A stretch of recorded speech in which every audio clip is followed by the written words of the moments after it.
2, 3.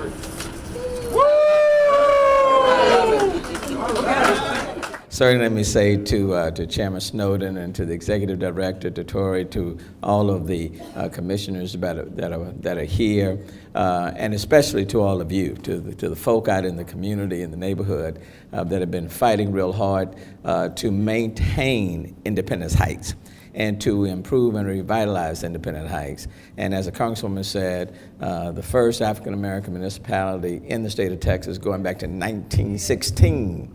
And we want to hold on to Independence Heights. To all of the pastors that are here, and there are a number of pastors who are here. So let me just say this, of all the pastors, if you just raise your hands, all the pastors that are here, let me thank you all. Let me just say very briefly how important this project is. It is about providing affordable housing, and there are 154 units. And as Chairman Snowden says, when people could sign up, they signed up very quickly, 300 for 154 units, and that number continues to grow. It points out just the importance of having affordable housing in Independence Heights. Because if you don't have housing, what happens? People go someplace else. So you have to have affordable housing. Quite frankly, within that affordable housing is for different income groups within the affordable housing, because you have to provide different products for different people in order for them to stay right here in the area. And so this housing project, this multifamily development, let me put it this way, Independence Heights, this is important for people who need housing. It's important for people who live in the area. It's important for people who want to live in the area. It's important for Booker T. Washington, okay?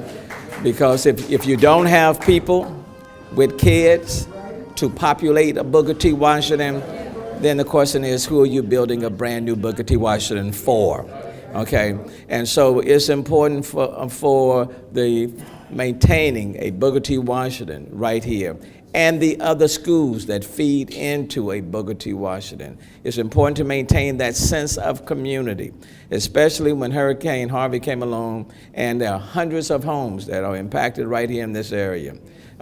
You want people to stay, you have to provide housing. And so I want to thank you. And I want to thank HUD.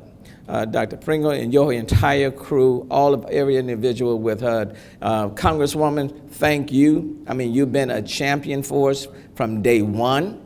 A very effective, impactful champion for us. So I want to give you your credit, because sometimes we don't give credit to people who deserve the credit, and sometimes we take people for granted. I just want you to know we don't take you for granted in the city of Houston. So thank you for being that champion on the wall.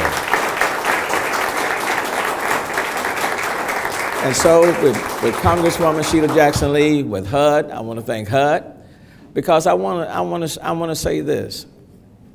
It's important to build affordable housing in communities that have been underserved and under-resourced for decades, not just years. What happens if you don't have Independence Heights development in Independence Heights? If you don't build here, it will go away. It will change.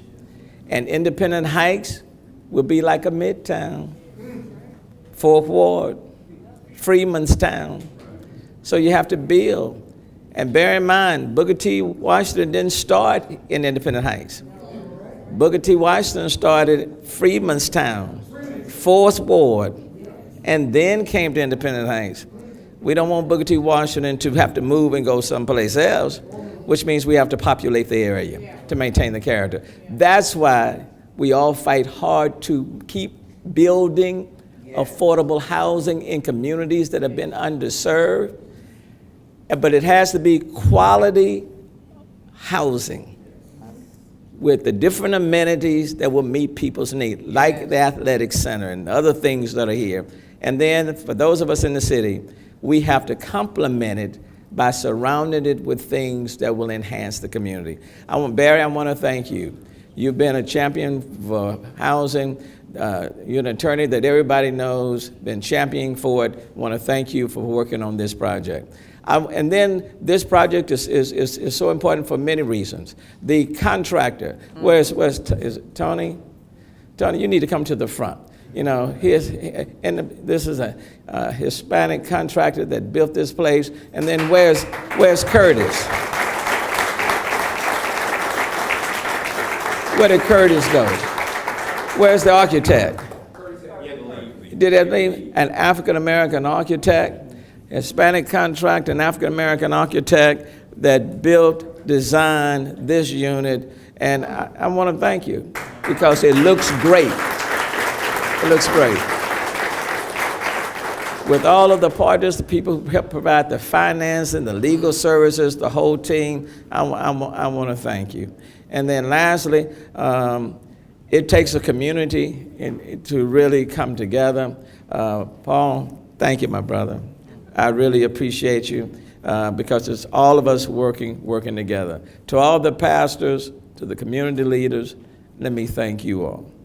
We're here speaking, but quite frankly, you all are the ones that's been keeping this community together. So I want to thank you all. What I will say to you, we are not just going to build Independent Heights and stop. Yes. We've got to make sure that we provide the essential services that are needed for this community. Without the housing, you can't have the churches. If you don't have people living close to, you can't have the churches.